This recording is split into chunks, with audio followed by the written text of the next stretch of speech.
Hello, it's Anna Beckwith from Yara Consulting here again. Thanks for stopping by. I know you're really busy. I know this because I'm really busy. Everybody's really busy, and actually that's what I wanted to talk to you about. With the fast pace of life these days, everybody is incredibly busy doing loads of stuff, on the go all the time, not enough hours in the day, and actually it's really important sometimes just to stop. Just to take time out and stop. And reevaluate, refresh and refocus. So the first of those is reevaluate. I've coached many people who have reached what might appear from the outside to other people to be very successful points in their career, and yet some of them are standing there with all of the trappings of success thinking, how did I get here? I'm not sure that this is where I want to be. And they take time to reevaluate their experience and whether in terms of their life they are where they want to be. So it's obvious enough in the sense of personal development how important it is just to stop and take stock from time to time, to look at the journey, look at the path that you've already travelled and see, well, is this where I want to be? Is this where I would expect to be in my life? And if it is, great, how do I continue that? If not, what changes do I need to make in order to get to my chosen destination? It's also really important within a workplace context. You can imagine that if you're involved in a project, an ongoing process of some sort, to take stock from time to time on the journey that you've been on so far. Have you met the milestones that you said you were going to meet? Again, I see it time and time in a training context in the corporate world where people perhaps don't take enough time to really stop and reevaluate. They might stop and maybe quantify whether they are where they should be or not in the terms of the project that they're involved in, but not necessarily to really focus on why and what steps need to be taken to move forward. Because they're too busy. There's too much stuff to do. And yes, it takes time to take yourself out of that situation and to stop and reevaluate. The question then becomes, actually, what's the return on investment of that time spent and during that thinking process, that time taken to stop and a time out and reevaluate. The second thing is taking time out to refresh.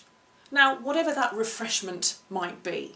Again, there's some fairly obvious metaphors here, aren't there? If you were to try and continue working non-stop without sleep and without food, you would soon become very, very ill indeed.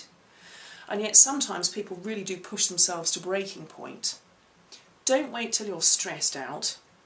Take the time just to stop and refresh yourself. I used to work for a boss once, this was a long time ago, and he was quite well known for having a lunches for wimps kind of attitude. He never took a midday meal himself, and he was always slightly snide about people who did take their lunch break. I didn't take any notice of that. I like my food too much. However, I left that organisation, my career moved in a different direction, and a few years later I heard that that man had actually had a breakdown. He had burnt himself out. What is the point of that? Sometimes what stops us stopping and looking after ourselves and refreshing is because we're in that treadmill, we're on that treadmill of doing loads of stuff and not recognising the value of stopping.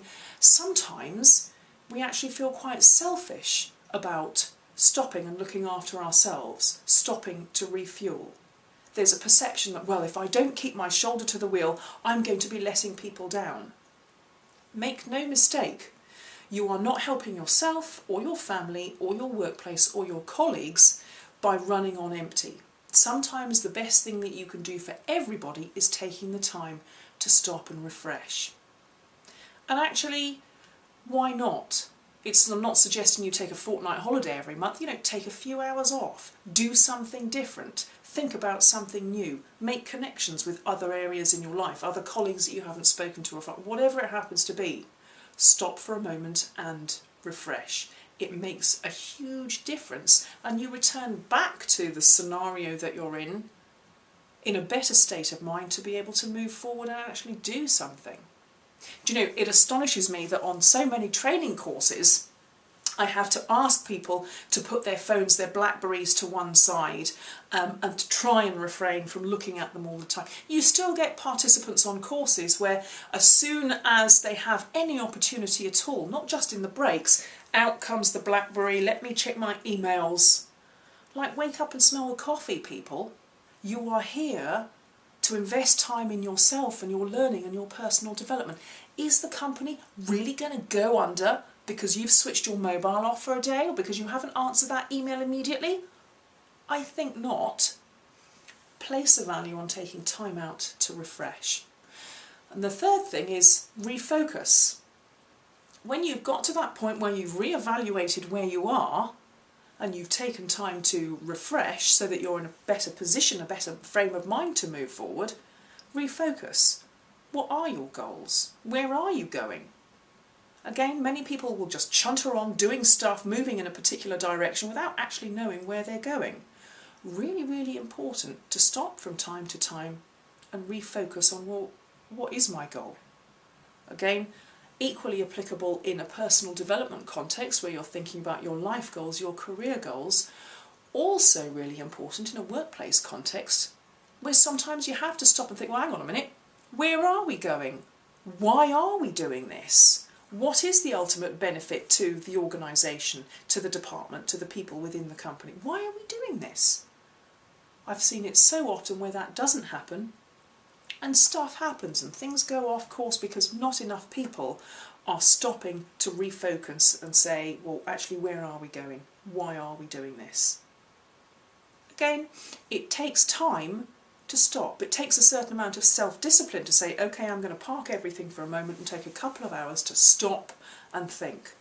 Again, the crucial question is, what is the return on investment of that time spent just thinking through things? The time spent to reevaluate, refresh and refocus. If you make time to do those things, I can pretty much guarantee you will see a difference. You will see a positive difference, not only in your mindset and your ability to overcome challenges, but in your productivity as well. Don't get swept along on the rat race treadmill, swept along in the maelstrom. Make time from time to time just to stop, to reevaluate, refresh and refocus.